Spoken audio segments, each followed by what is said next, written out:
As a quick reminder, can everyone put their phones on silent, please, or turn your ringers off?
They got everything, Jim.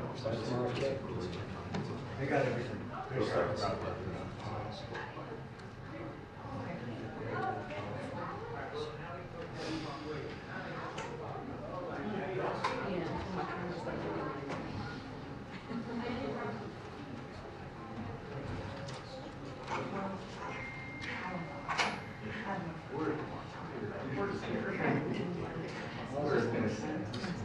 Centers for Community Mental Services Administrator.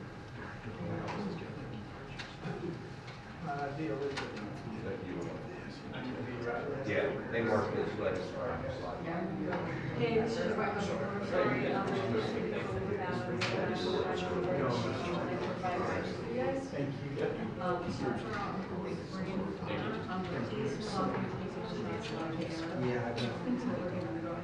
I don't think that's a problem. No, I think that will be done later, privately. It won't be part of this.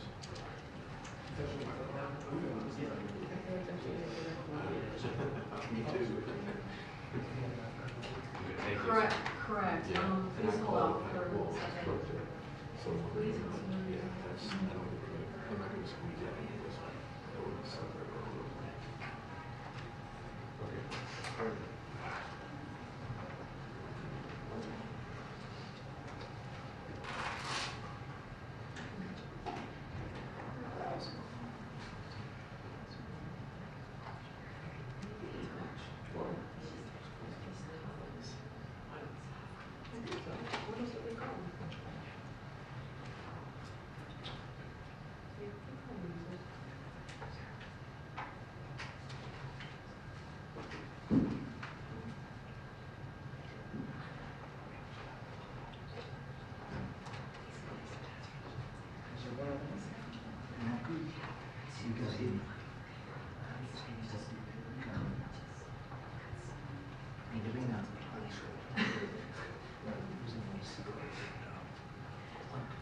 Yes, please hold on.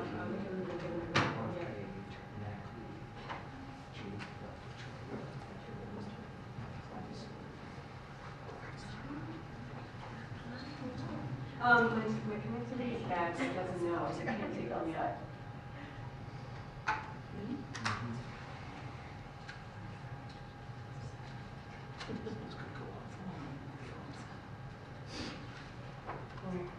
It's literally right over now.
Oh, thank you so much. Okay, it's so nice.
Good to take.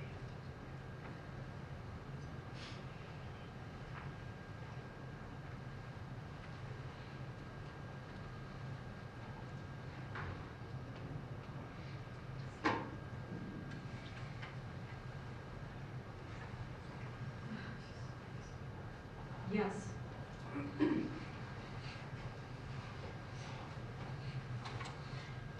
Yes, shots are good to take. Turns out the shots are good to take.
2-minute warning. 2-minute warning. Okay, 2-minute warning. 2-minute warning. Good choice. Yes, 2-minute warning.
Hello, everyone.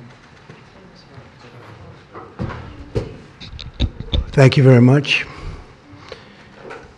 So I've been waiting for this meeting for 20 years, actually. And it's not that everything's 100% understood or known, but I think we've made a lot of strides. Wish it was done a long time ago. Today, we're delighted to be joined by America's top medical and public health professionals as we announce historic steps to confront the crisis of autism. Horrible, horrible crisis. I want to thank the man who brought this issue to the forefront of American politics along with me. And we actually met in my office, is it like 20 years ago, Bobby? It's probably 20 years ago in New York. I was a developer, as you probably heard, and I always had very strong feelings about autism and how it happened and where it came from. And he and I don't know, the word got out, and I wouldn't say that people were very understanding of where we were, but it's turning out that we understood a lot more than a lot of people who studied it, we think. And I say we think because I don't think they were really letting the public know what they knew. Thanks as well to the director of the National Institute of Health, Dr. Jay Bhattacharya, FDA Commissioner Dr. Marty McCary. These are great people. Administrator of the Centers for Medicine and Medicaid Services, Dr. Mehmet Oz, and Acting Assistant Secretary of HHS, Dr. Dorothy Fink. So thank you all. Thank you, Dorothy, very much. The meteoric rise in autism is among the most alarming public health developments in history. There's never been anything like this. Just a few decades ago, 1 in 10,000 children had autism. So that's not a long time. And I've always heard, you know, they say a few, but I think it's a lot less time than that. It used to be 1 in 20,000, then 1 in 10,000, and I would say that's probably 18 years ago. And now it's 1 in 31, but in some areas it's much worse than that, if you can believe it, 1 in 31. And I gave numbers yesterday. For boys, it's 1 in 12. I was told that's in California where they have for some reason, a more severe problem. But whether it's 1 in 12 or 1 in 31, can you imagine? That's down from 1 in 20,000, then 1 in 10,000. And now we're at the level of 1 in 12 in some cases for boys. 1 in 31 overall. So since 2000, autism rates have surged by much more than 400%. Instead of attacking those who ask questions, everyone should be grateful for those who are trying to get the answers to this complex situation. And the first day all of these great doctors behind me were there, I told them this is what we have to find out. Because when you go from 20,000 to 10,000, and then you go to 12, you know there's something artificial. They're taking something. And by the way, I think I can say that there are certain groups of people that don't take vaccines and don't take any pills that have no autism. That have no autism. Does that tell you something? That's currently, is that a correct statement, by the way? There are some studies that suggest that, yeah, with the Amish, for example. The Amish, yeah, virtually. I heard none. See, Bobby wants to be very careful with what he says, and he should, but I'm not so careful with what I say. But you have certain groups. The Amish, as an example, they have essentially no autism. First, effective immediately, the FDA will be notifying physicians that the use of well, let's see how we say that. Acetaminophen. Acetaminophen. Is that okay? Which is basically commonly known as Tylenol, during pregnancy can be associated with a very increased risk of autism. So taking Tylenol is not good. All right, I'll say it. It's not good. For this reason, they are strongly recommending that women limit Tylenol use during pregnancy unless medically necessary. That's For instance, in cases of extremely high fever, that you feel you can't tough it out, you can't do it, I guess there's that. It's a small number of cases, I think. But if you can't tough it out, if you can't do it, that's what you're going to have to do. You'll take a Tylenol, but it'll be very sparingly. It can be something that's very dangerous to the woman's health. In other words, a fever that's very, very dangerous, and ideally a doctor's decision, because I think you shouldn't take it. And you shouldn't take it during the entire pregnancy. They may tell you that toward the end of the pregnancy, you shouldn't take it during the entire. And you shouldn't give the child a Tylenol every time he's born and he goes and has a shot. You shouldn't give a Tylenol to that child. All pregnant women should talk to their doctors for more information about limiting the use of this medication while pregnant. So ideally, you don't take it at all, but if you can't tough it out, or if there's a problem, you're going to end up doing it. The other thing that I can tell you that I'll say that they will maybe say at a little bit later date, but I think when you go for the shot, you do it over a 5-time period. Take it over 5 times or 4 times, but you take it in smaller doses and you spread it out over a period of years. And they pump so much stuff into those beautiful little babies, it's a disgrace. I don't see it. I think it's very bad. They're pumping, it looks like they're pumping into a horse. You have a little child, little fragile child, and you get a vat of 80 different vaccines, I guess, 80 different blends, and they pump it in. So ideally, a woman won't take Tylenol. And on the vaccines, it would be good, instead of one visit where they pump the baby, load it up with stuff, you'll do it over a period of 4 times or 5 times. I've been so into this issue for so many years just because I couldn't understand how a thing like this could happen. And it's artificially induced. It's not like something that, when you go from all of those, healthy babies to a point where I don't even know structurally if a country can afford it, and that's the least of the problems. To have families destroyed over this is just so terrible. I also, and we've already done this, we want no mercury in the vaccine. We want no aluminum in the vaccine. The MMR, I think, should be taken separately. This is based on what I feel, the mumps, measles, and all the 3 should be taken separately. And it seems to be that when you mix them, there could be a problem. So there's no downside in taking them separately. In fact, they think it's better, so let it be separate. The chicken pox is already separate, because when that got mixed in, I guess they made it 4 for a while, it really was bad. So they make chicken pox. Individually, they're okay. When you mix them, something maybe happens.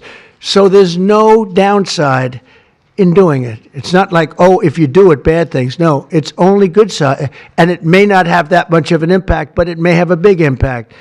So let those be taken separately. And then hepatitis B is sexually transmitted. There's no reason to give a baby that's almost just born hepatitis B. So I would say wait till the baby is 12 years old and formed and take hepatitis B. And I think if you do those things, it's going to be a whole different, it's going to be a revolution in a positive sense in the country. The FDA will be updating the label of an existing drug to reflect potential benefits in reducing some autism symptoms. This gives hope to the many parents with autistic children that it may be possible to improve their lives. That's one of the things that I'm very, very happy about. I mean, this was mostly going to be on how not to have the child affected, but we've learned some pretty good things about certain elements of genius that can be given to a baby, and the baby can get better. And in some cases, maybe substantially better. Not going to be easy, but be a lot easier if it didn't happen in the first place, as these great parents fully understand, right? They fully understand. I feel so terribly for. I have so many friends with autistic children. It's a tough situation. Finally, to help reach the ultimate goal of ending the autism fever, the NIH will be announcing 13 major grant awards from the Autism Data Science Initiatives.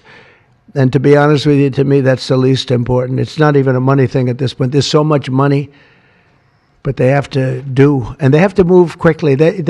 When the alternative is that nothing bad can happen, let's do it now. I was just saying to Bobby and the group, let's do it now. Nothing bad can happen. It can only good happen. But with Tylenol, don't take it. Don't take it. And if you can't live, if your fever is so bad, you have to take one because there's no alternative to that. Sadly, first question, what can you take instead? It's actually, there's not an alternative to that. And as you know, other of the medicines are absolutely proven bad. I mean, they've been proven bad with the aspirins and the Advils and others, right?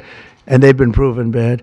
So I'd like to ask Bobby to get up to the podium and say a few words, and then Dr. Bhattacharya and Dr. McCary, Dr. Oz, Dr. Fink, followed by two incredible mothers that have experienced firsthand what this country is going through, what parts of the world are going through. And I will say there are parts of the world that don't take Tylenol. I mean, there's a rumor, and I don't know if it's so or not, that Cuba, they don't have Tylenol because they don't have the money for Tylenol, and they have virtually no autism, okay? Tell me about that one. And there are other parts of the world where they don't have Tylenol, where they don't have autism. That tells you a lot. And I want to say it right now. And, you know, the way I look at it, don't take it. Don't take it. There's no downside in not taking it. So I'd like to ask Bobby to come up and say a few words. I hope I didn't ruin his day, but that's the way I feel. I've been very strong on the subject for a long time. You know, life is common sense, too. And there's a lot of common sense in this, and I wish things like this were brought up, and this group has worked so hard on it, but I'd like to be a little bit more, a little speedier in the process of a recommendation, because there's no harm in going quicker. There's absolutely no harm. At worst, there's no harm. Thank you very much. Bobby, please. Thank you, Mr. President. To meet the President's challenge, I ordered HHS to launch an unprecedented all-agency effort to identify all causes of autism, including toxic and pharmaceutical exposures. At President Trump's urging, NIH, FDA, CDC, and CMS are turning over every stone to identify the etiology of the autism epidemic and how patients and parents can prevent and reverse this alarming trend. We have broken down the traditional silos that have long separated these agencies, and we have fast-tracked research and guidance. Historically, NIH has focused almost solely on politically safe and entirely fruitless research about the genetic drivers of autism. And that would be like studying the genetic drivers of lung cancer without looking at cigarettes. And that's what NIH has been doing for 20 years. As a result, we don't have an answer to this critical question, despite the cataclysmic impact of the epidemic on our nation's children. We are now replacing the institutional culture of politicized science and corruption with evidence-based medicine. NIH research teams are currently testing multiple hypotheses with no area off limits. We promise transparency as we uncover the potential causes and treatments, and we will notify the public regularly of our progress. Today, we are announcing two important findings from our autism work that are vital for parents to know as they make these decisions. First, HHS will act on acetaminophen. The FDA is responding to clinical and laboratory studies that suggest a potential association between acetaminophen use during pregnancy and adverse neurodevelopmental outcomes, including later diagnosis for ADHD and autism. Scientists have proposed biological mechanisms linking prenatal acetaminophen exposure to altered brain development. We have also evaluated the contrary studies that show no association. Today, the FDA will issue a physician's notice about the risk of acetaminophen during pregnancy and begin the process to initiate a safety label change. HHS will launch a nationwide public service campaign to inform families and protect public health. FDA also recognized that acetaminophen is often the only tool for fevers and pain in pregnancy, as other alternatives have well-documented adverse effects. HHS wants, therefore, to encourage clinicians to exercise their best judgment in the use of acetaminophen for fevers and pain in pregnancy by prescribing the lowest effective dose for the shortest necessary duration and only when treatment is required. Furthermore, thanks to the politicization of science, the safety of acetaminophen against the risk of neurodevelopmental disorders in young children has never been validated. Prudent medicine, therefore, suggests caution in acetaminophen use by young children, especially since strong evidence also has associated it with liver toxicity. Some studies have also found the use of acetaminophen in children can potentially prolong viral illnesses. FDA will drive new research to safeguard mothers, children, and families. In addition to a possible acetaminophen connection to autism for pregnant women, infants, and toddlers, our research has revealed that folate deficiency in a child's brain can lead to autism. We have also identified an exciting therapy that may benefit large numbers of children who suffer from autism. Peer-reviewed literature has documented that up to 60% of folate-deficient children with ASD can have improved verbal communications if given leucovorin. I have instructed NIH, FDA, and CMS to help doctors treat children appropriately. Jay will help tell that story, which started with sound science, the kind that restores faith in government. This announcement also represents a historic collaboration between NIH, FDA, CDC, and CMS. We expect this to be the first of many announcements over the coming years that deliver actionable information to parents on underlying cause of autism and the potential paths for prevention and reversal. Finally, autism is a complex disorder with multifactorial etiology. We are continuing to investigate a multiplicity of potential causes with no areas of taboo. One area that we are closely examining, as the President mentioned, is vaccines. Some 40 to 70% of mothers who have children with autism believe that their child was injured by a vaccine. President Trump believes that we should be listening to these mothers instead of gaslighting and marginalizing them like prior administrations. Some of our friends like to say that we should believe all women. Some of these same people have been silencing and demonizing these mothers for 3 decades because research on the potential link between autism and vaccines has been actively suppressed in the past. It will take time for an honest look at this topic by scientists. But I want to reassure the people in the autism community that we will be uncompromising and relentless in our search for answers. We will perform the studies that should have been performed 25 years ago. Whatever the answer is, we will tell you what we find. We are researching this issue to all 3 agencies. Jay will discuss one of our research initiatives at NIH. This model of unleashing unbiased, depoliticized, gold standard scientific research and academic freedom to deliver actionable information to prevent and reverse disease will be a model for the framework to deliver similar results for many other chronic conditions that plague Americans. Jay?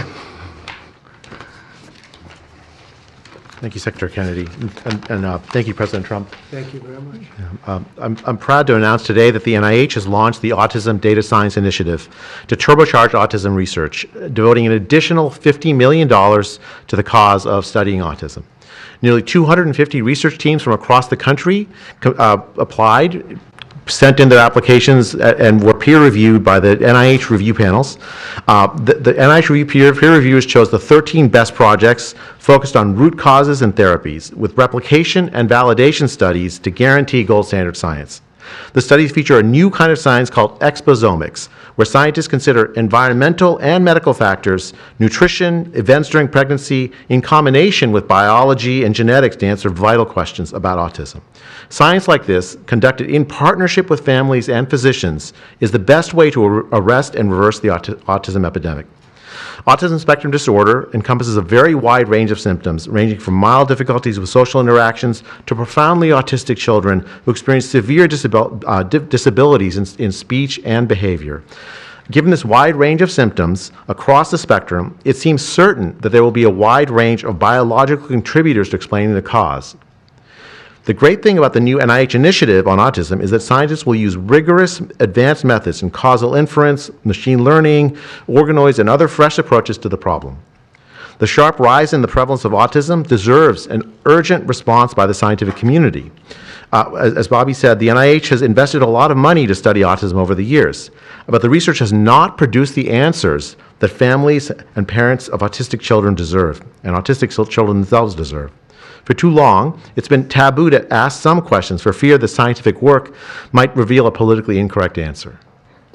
Because of this restricted focus in scientific investigations, the answers for families have been similarly restricted, often pointing families to behavioral therapies that don't work for every kid or suggest non-modifiable genetic factors as the cause. But genetics alone can't explain such a sharp rise in autism prevalence over just a few decades, as the president said. In coming months and years, as NIH scientists learn more that can help autistic children and their families, we won't delay.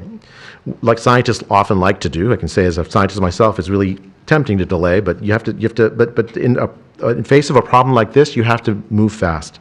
But we will not delay before telling American people about what we find, and we will win the public trust with transparency and rigor. Already, our broadened focus on autism research has pointed to 2 items that will help families prevent and treat some cases of autism. I'll leave the good news on these 2 items to my close friends and colleagues, Dr. McCary and Dr. Oz. We've been working together closely on this problem for the past 6 months, and our cooperation represents an unprecedented collaboration with Secretary Kennedy's Department of Health and Human Services and with President Trump.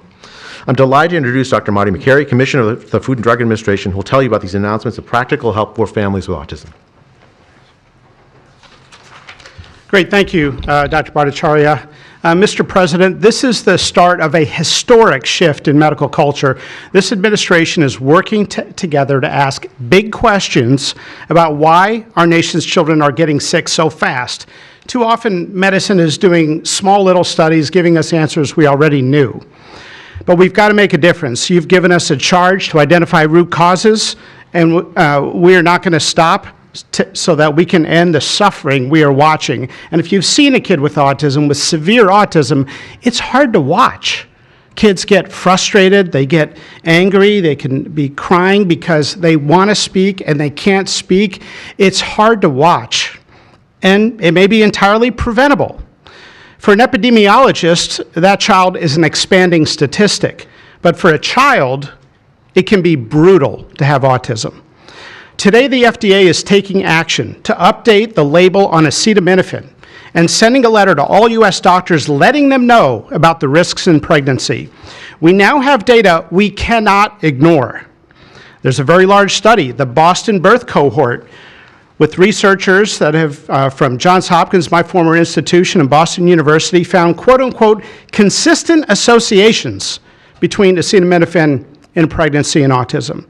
And the Nurses' Health Study with researchers from Yale, Columbia, and Harvard looking at 9,000 kids found that acetaminophen use in pregnancy was associated with neurodevelopmental disorders. And 4 weeks ago, a Mount Sinai Harvard study reviewed all the existing literature and found the overwhelming body of evidence points to an association. Sure, you'll be able to find a study to the contrary. That's how science works. But to quote the dean of the Harvard School of Public Health, there is a causal relationship between prenatal acetaminophen use and neurodevelopmental disorders of ADHD and autism spectrum disorder. We cannot wait any longer. And honestly, there's been this perfunctory, reactionary, mindless practice in medicine. I learned it in medical school and residency. Just treat all fevers, low-grade fevers, treat them with acetaminophen. Why? What are we doing? A study out of Hopkins actually showed that treating a fever can prolong the duration of illness in a young kid. Maybe that's because a fever is a body's natural way of ridding an infection. When my wife was pregnant and delivered our son a few months ago, they pushed her to take acetaminophen for a low-grade fever. She said no, and then they looked to me and I said, absolutely no. I'm also here to announce good news.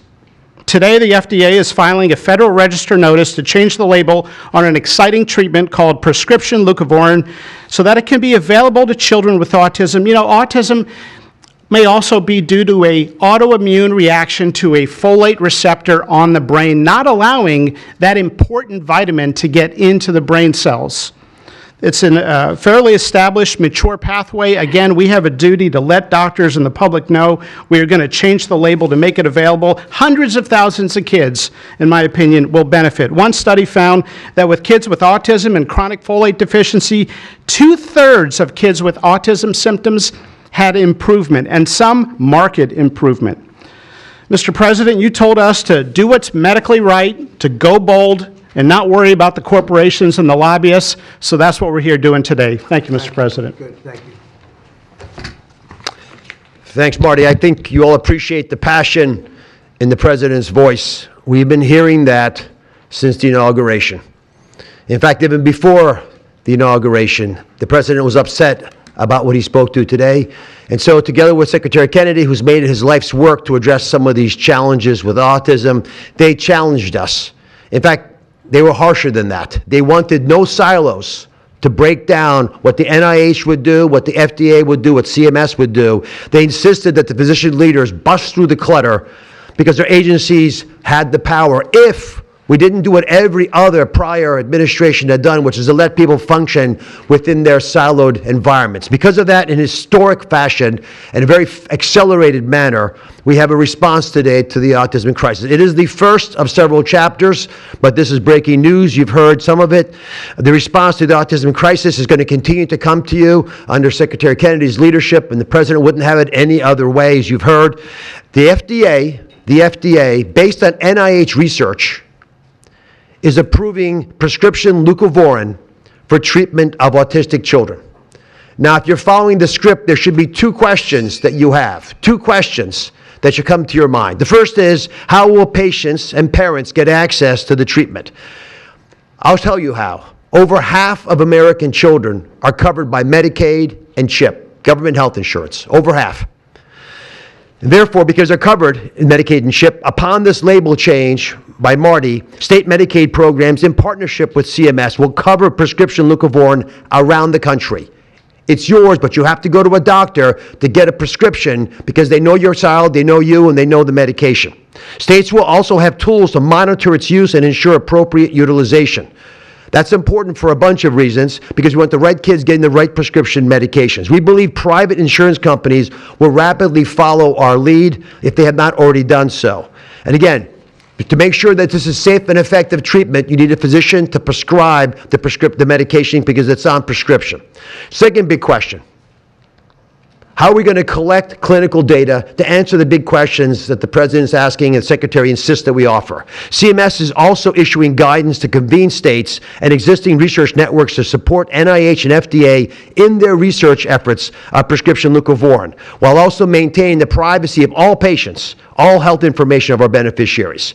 Collecting real-world data, which is what many of you have been asking us to do in the community, is fast. It is life-saving, and we'll get answers based on what happens over the next few months with this approach. The aggressive approach, and it is aggressive, demanded by the President and by the Secretary, have already identified risk factors and opened the door for the first FDA-recognized treatment pathway for autism.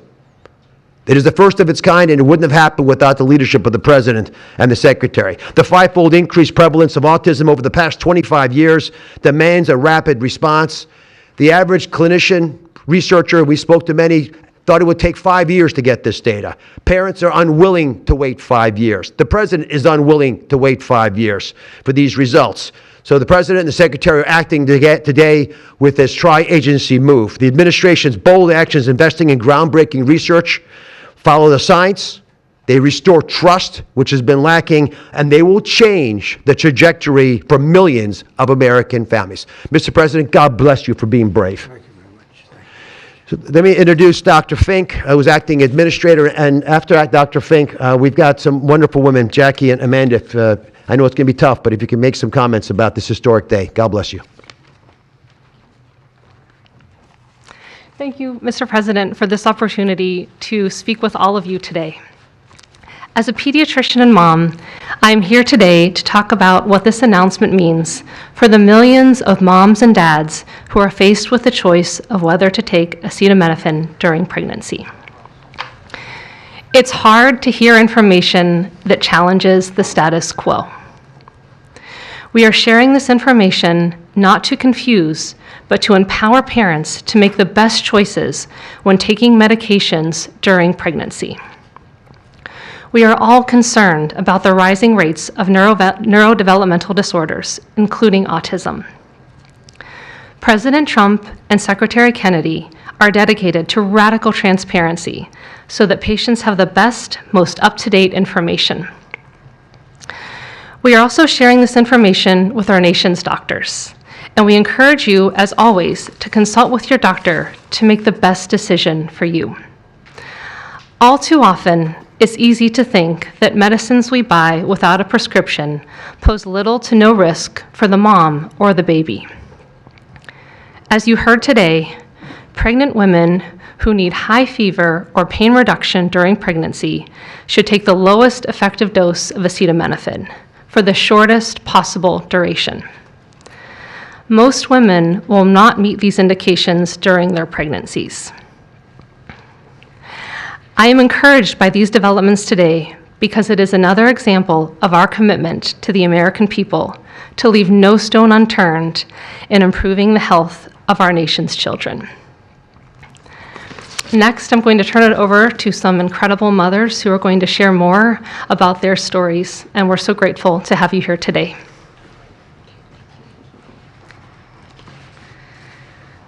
Thank you. Thank you, Mr. President and team, for all your work. This is an historic day, and I'm thankful to be here. I have a son who's 5 who is profoundly autistic, and you've probably heard if you've met one autistic child, you've met one autistic child. It's a spectrum, which I don't think the spectrum is helpful, but that's another conversation. He is an amazing little boy, a blessing from God. He's marvelous. He can count to 1,000. He knows all of his letters and the sounds they make and a word for each one. But he also has a lot of obstacles. He is nonverbal. He can say those numbers and letters, but there's no communication. Unless you've lived with profound autism, you have no idea. You have no idea. He, like you said, he will get frustrated because he can't speak. It's not even that he can't speak. Sometimes he just doesn't understand what I'm saying. He understands the word no, but he doesn't understand the why behind the no. And that's a huge part of discipline. That's the discipline. So it's very hard to discipline a child with autism, so you have these behaviors. And it's a very hopeless feeling. It's very isolating being a parent with a profound autistic child. Even just taking them over to your friend's house is something we just don't do because, again, they're going to be met with no, no, no, and no understanding of why. And then there's a meltdown. And then you're in a situation where you're just helpless and you're just trying to protect your kid. So it's just better not to do it. You learn your limits, and it's been really hard. This is amazing that we're here today. And no one has been able to point to anything to say this is what caused it, and you can't point to that and say it didn't cause it. I have no idea. I am completely open. I'm not blaming anything, but I'm open to the discussion and the fact that there's work being done to find answers. I'm very grateful. I was already excited to vote for Mr. Trump anyway, Mr. President, but when we got word of RFK doing his work, I was ecstatic. I could not wait for this work to be done, that somebody would try to find us some answers. I'm just very grateful. I pray for my son every day, and hope that he can get the help that he needs. And just thank you. Thank you. Thank you very much. Thank you, Donna. You take care of yourself. Thank you.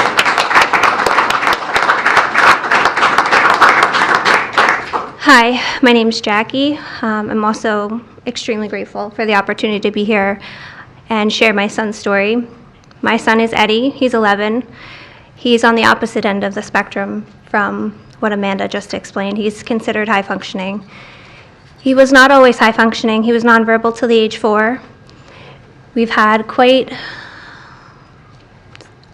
hard time to get to the place where we are today.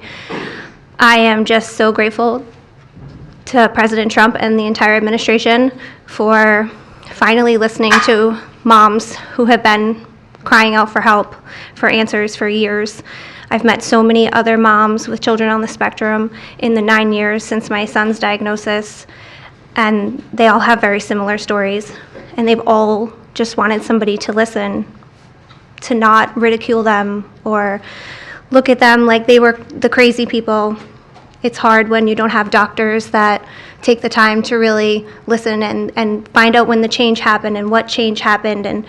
And it's just, I've been praying for this day for 9 years, and I'm so thankful to God for bringing the administration into our lives. And I'm speechless. This day is a day I never thought would happen.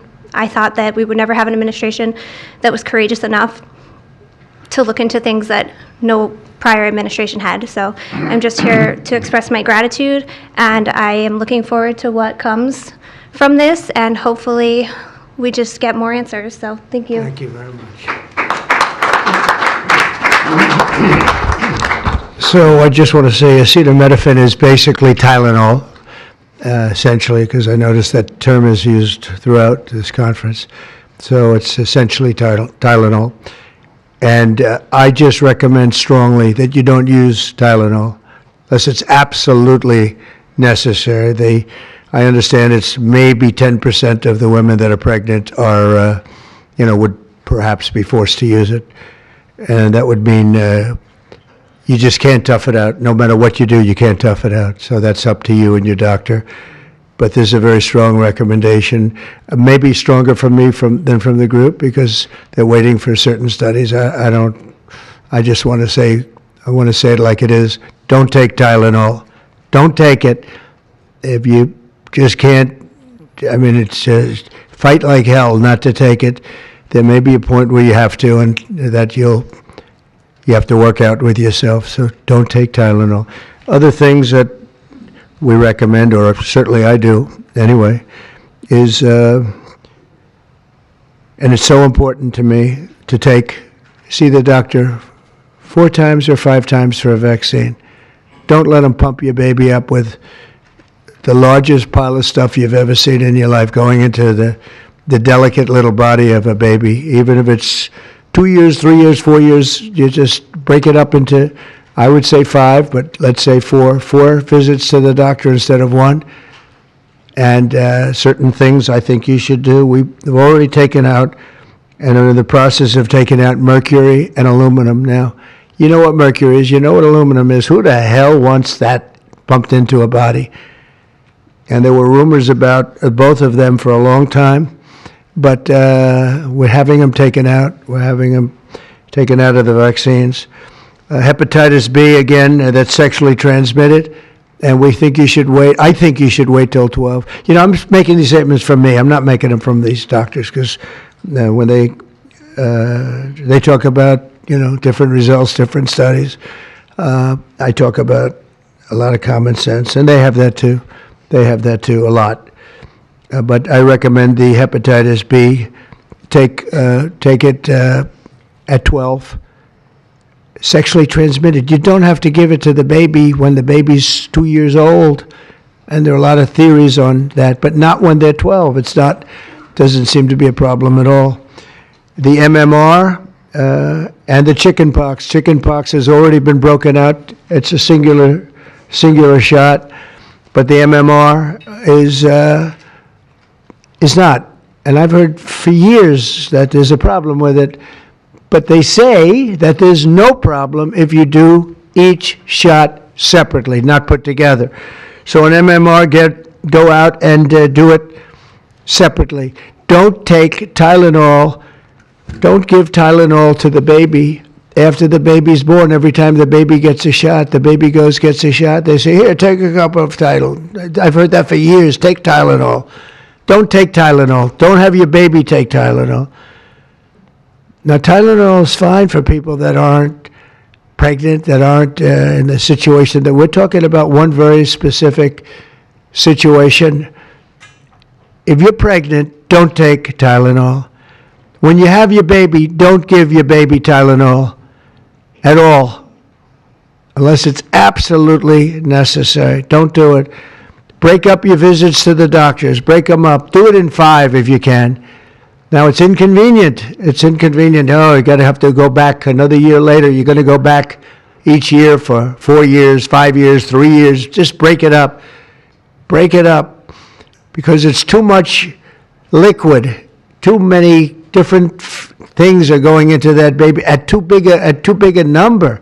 The size of this thing, when you look at it, it's like 80 different vaccines and beyond vaccines, and 80.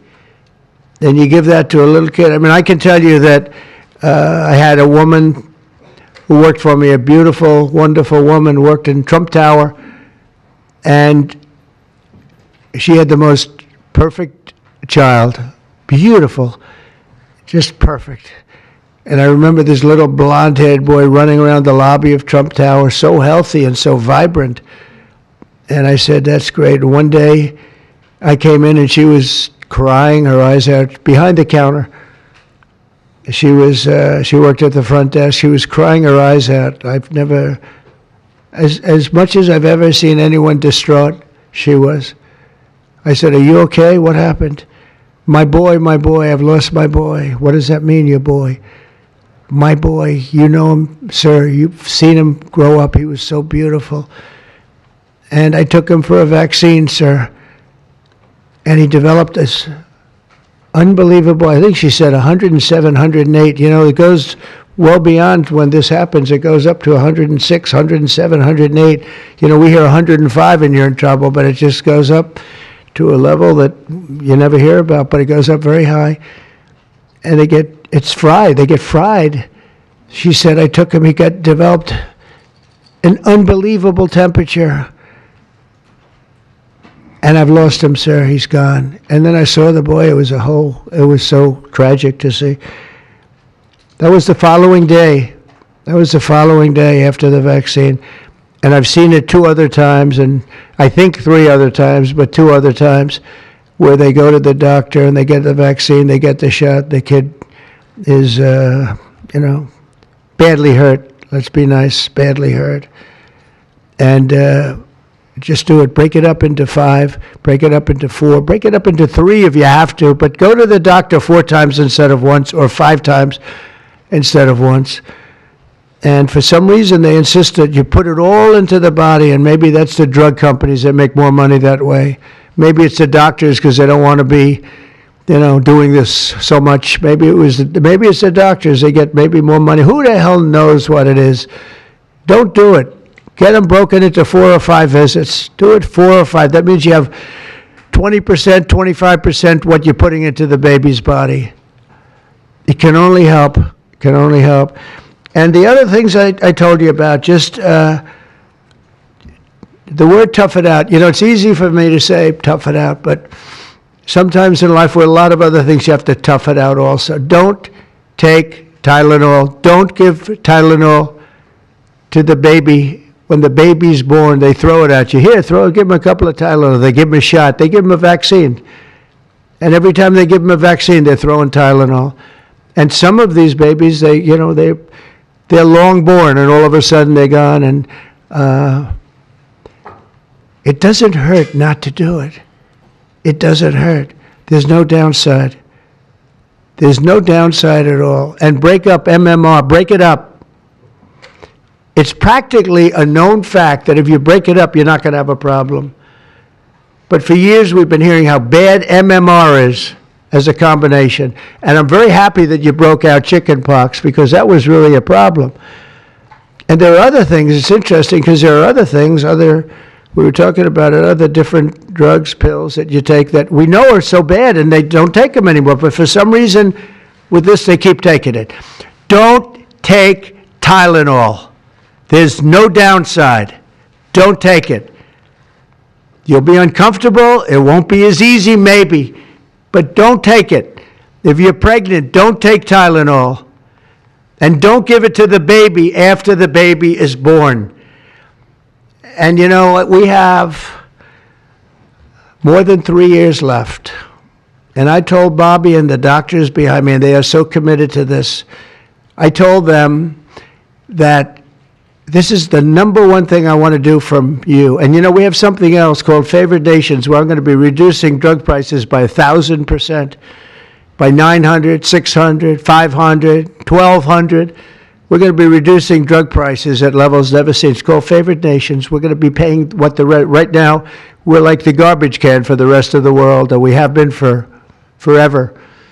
We pay much higher for drugs than the rest of the world. We subsidize the rest of the world. We're not doing that anymore. And that's a big thing. That's a big thing. That's bigger than anything. I told the story the other night that I was so proud in my first term that for the final year, drug prices went down 0.25%, and I was so proud. I said, why?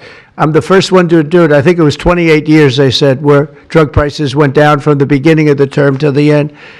And I was so proud. I called a news conference. I said, you know, drug prices have gone down. First time it's happened in 28 years. You know what it was? 0.25%. I was so proud.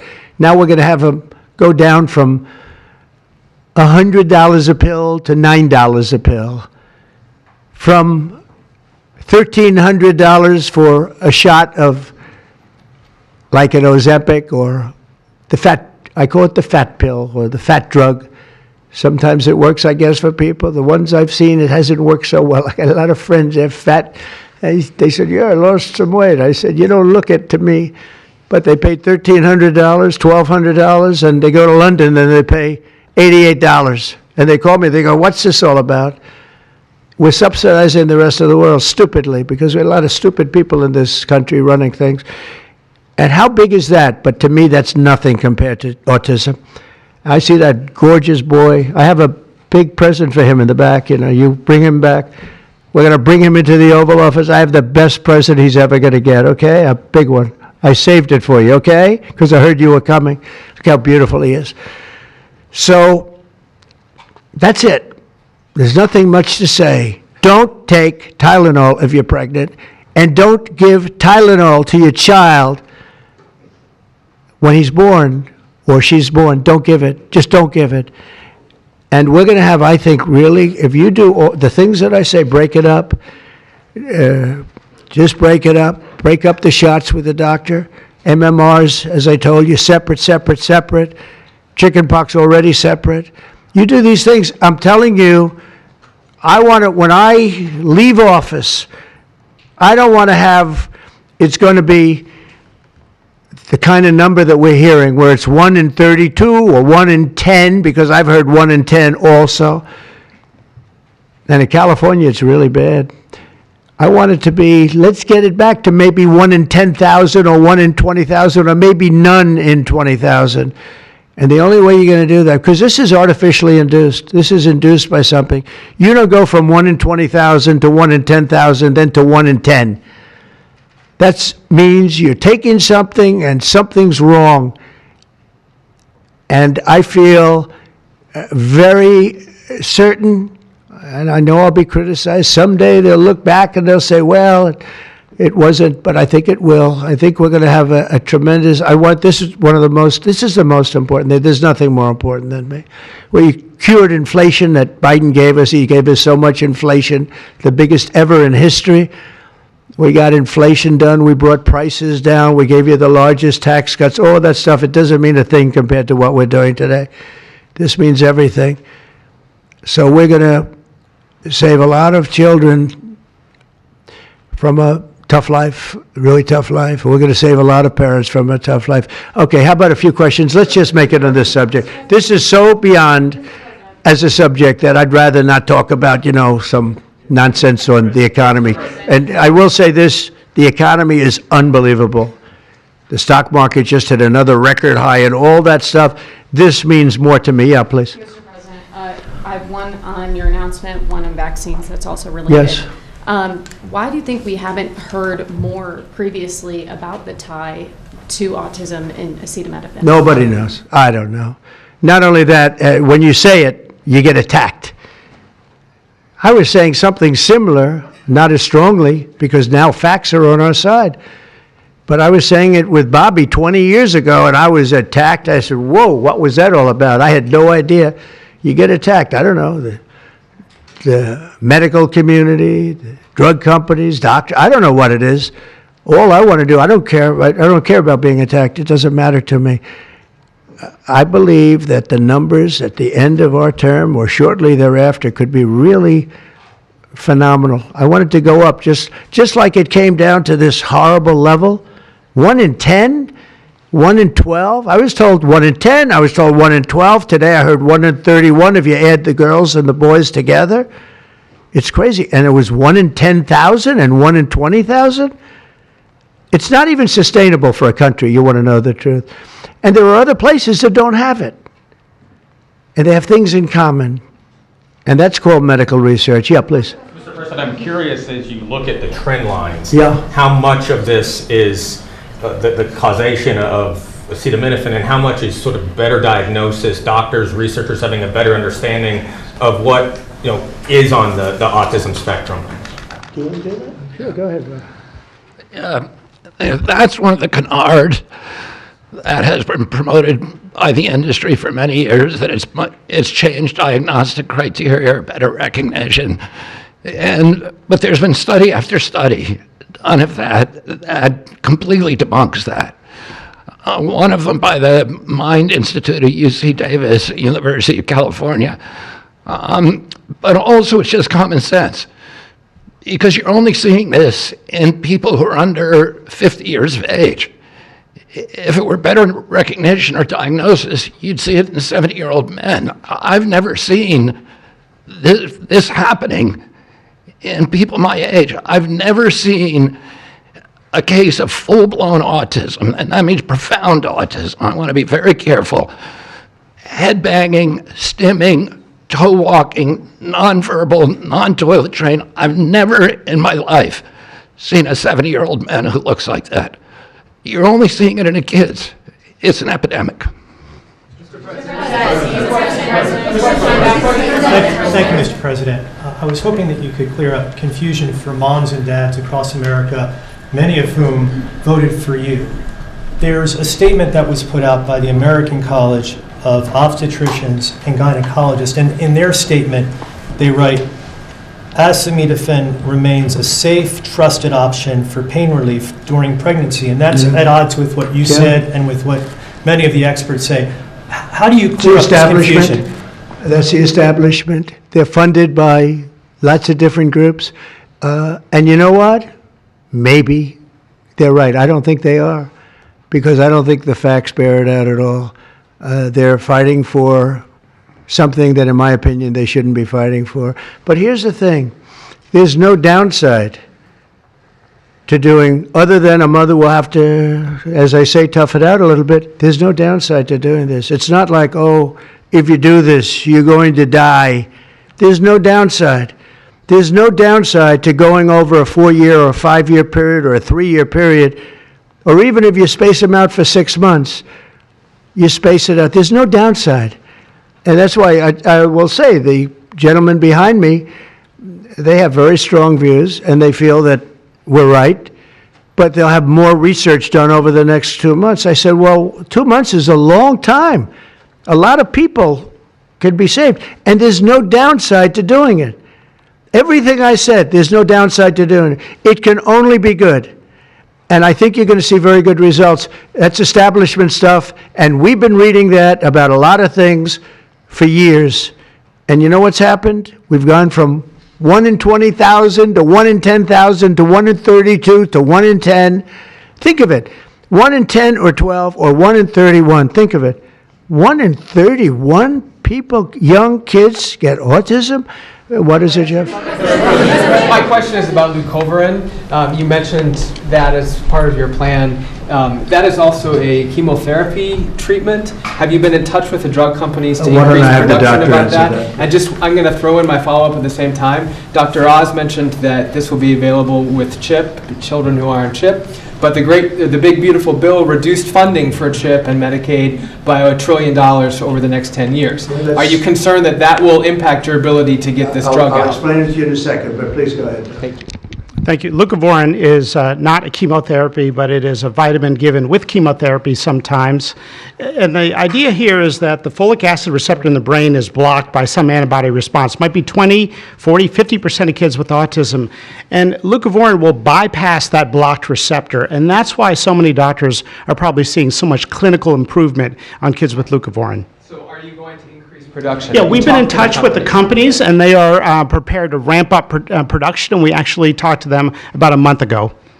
And on your second part of your nasty question, the number is that the great big beautiful bill, which is the greatest, I think one of the best things ever passed in the history, with the tax cuts and regulation cuts and all of the things it does, no tax on tips, no tax on Social Security, no tax on overtime, all of it does.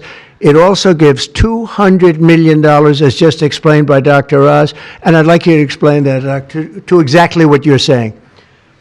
The Big Beautiful Bill actually increases Medicaid spending projected over the next 10 years by $200 billion. There's also a $50 billion Rural Health Transformation Fund, which will allow a lot of these programs to get in the rural parts of the country that the President and Congress are handing to governors to start distributing. Those grants have already gone out. The money will be allocated by the end of this calendar year. And I want to point out that the ability of NIH to do research that feeds and hands the ball to the FDA, which then can change labeling to allow Medicaid programs in states to fund this program, will ensure that the things that President Trump and Secretary Kennedy desire are financially affordable for the families around America. You mentioned CHIP, sir. That's why I asked that question. You mentioned that CHIP would fund this for children.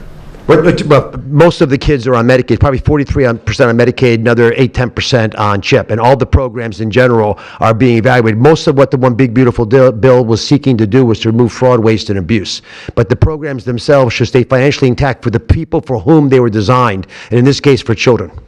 And the only thing we cut, so that's $200 billion positive. The only thing we cut was for fraud, waste, and abuse, of which there was a lot in this country, and nobody minds that. Yeah, please. Mr. President, you said that there is no reason to give newborn babies hepatitis B vaccines. But hepatitis B can be contracted not just through sexually transmitted diseases, it can come from needles to open wounds. So when you say you feel, is that appropriate to be telling? I think it's absolutely appropriate. I think they should wait till they're 12 years old. Yes, please. Mr. President, thank you all for being here. You've been talking about reducing autism by spacing out vaccines. Would you like other combined vaccines babies receive to be spaced out like MMRV? What is this again? You've been talking... Speak up, please. Sir. You've been talking about reducing autism by spacing out vaccines. Right, correct. Would you like the other combined vaccines babies receive to be spaced out like MMRV? I would say yes, but that just is, for me, it's a lot of common sense involved in this. It's a process, but we're looking, but it should at least be given separately. Now, it's possible that you can reduce them and I'd give them in small doses, but it's possible maybe in that particular case, the MMR wouldn't work in small doses, but you can certainly give them as separate shots. It's been proven to be very safe when you give them in separate shots instead of mixing. So I don't think there's any reason to do that. Do you agree with it? I'm not a doctor, but I'm giving my opinion. I don't think there's any reason to do that. So it's been proven to be safe when you break them up. But MMR by itself, I've heard bad things about it for many years. Yes, please. Mr. President, is the spectrum too broad, in your opinion? For research purposes, you are dealing with a population of children who might have social boundary difficulties, and then you have children who are, going to grow up to be adults in diapers. I mean, what do you think? We don't know how broad the spectrum is. We don't know exactly where it starts and where it ends, but we do know what we're going through. We're going through some very serious trouble, and we know autism. I mean, it could be bigger, it could be small, a little bit smaller, but the number is unacceptable. And the number, the way it's come down, because the spectrums remain the same, the number, the way it's come down is just unacceptable, meaning come down to that level of 1 in 10, 1 in 12, 1 in 31. medical professionals. Go ahead in the back. President, this question is more directed towards Secretary Kennedy. It was talked about that we're just kind of finding out about the fact that babies are affected this way. Is there a concern that information is being suppressed right now within HHS, and could an investigation perhaps be launched seeing any more Well, I think information? information has been really not given out very freely over the years, absolutely. And I think that's by drug companies and maybe doctors, but I certainly think that over the years. I think this is a different group. We have a lot of information. And that information, I mean, it's the information that we have that we're making these statements. And I'm making them out front, and I'm making them loud, and I'm making them strongly not to take Tylenol, not to take it. Just don't take it unless it's absolutely necessary, and there's not too many cases where that will be the case. And again, what's the worst? The worst is nothing can happen. It's very positive. That's a positive thing. But I don't believe I don't actually believe that's possible. I think the results are going to be amazing. I want to see amazing results by the time I leave this beautiful building. And I will consider this, I believe, with the wars, I've stopped 7 different wars. I've saved millions of lives. I've done a lot of things. This will be as important as any single thing I've done, because I know ladies, beautiful ladies just like this that are going through the same thing, and it's not easy, and I admire you for being able to do it. But I admire him too. I wish I had a face that looked like that. If I looked like him, I would have been president a long time ago. Is widely used in other countries too. As you make this announcement, do you expect your decision may affect I hope other they follow countries? it, yeah. I hope they follow it. Yeah, other countries are, sell Tylenol. Some countries don't. I mean, I hear Cuba, now, again, you'll have to check this out, but I hear Cuba doesn't have it because it's very expensive, and they don't have the money to have it, or they don't want to spend the money to have it. They don't have Tylenol, and I hear they have essentially no autism. So you have to check it out.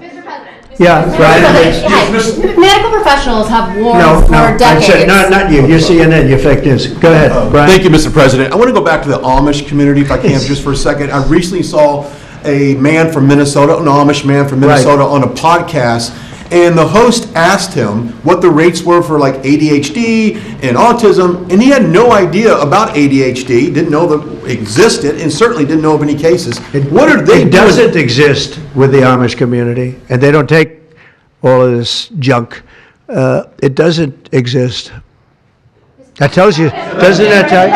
That's like, that's like certain countries where it doesn't exist and they don't take it. Would you like to make a comment about that, Mark? The Amish population, a very mixed group, so there's a subset that take vaccines, a subset that does not, and we know they have very low rates of chronic disease all across the board. Please. Thank you, Mr. President. Should the establishment media show at least some openness to, trying to figure out what the causes of autism are? I wish they would, yeah. And why are they so closed-minded? Well, look, it's not only the media, in all fairness, it's some people. When you talk about vaccines, they go crazy. And, I'm a big supporter of vaccines. I got a certain vaccine approved in 9 months that would have taken from 5 to 12 years. I'm very proud of it. A lot of people think it was one of the greatest things I've done, and some people think, mostly Republicans, actually. I'll tell you, the Democrats think they think Operation Warp Speed was one of the greatest things any president has done, any president.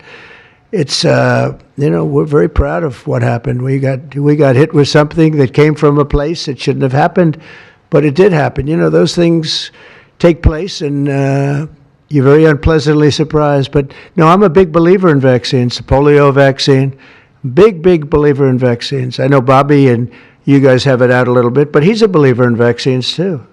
But I've seen how great vaccines can be, how incredible they can be. So I'm a believer. Yeah.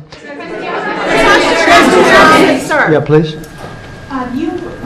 Your comments made about MMR and hepatitis B, I know you said those were your suggestions, but have you spoken with Secretary Kennedy about actually making those changes? I have, yeah, I have. I've spoken to all the doctors about it, and doctors that are not here right now. I've spoken to many doctors about everything we're talking about. And, you know, the Tylenol has started to be spoken of over the last period of time, but we've been doing the research. A lot of what they've been speaking about comes from right here, by research done by these people. And I just say it again, don't take Tylenol. Don't take it. And don't give it to your child after your child is born. And do all those other things, little things, just spread out your visits, et cetera, on the vaccine. And I want to thank everybody. This is a very important day. Thank you very much.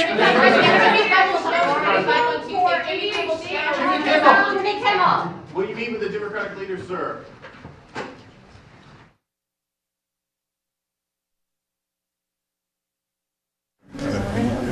He's not going to answer my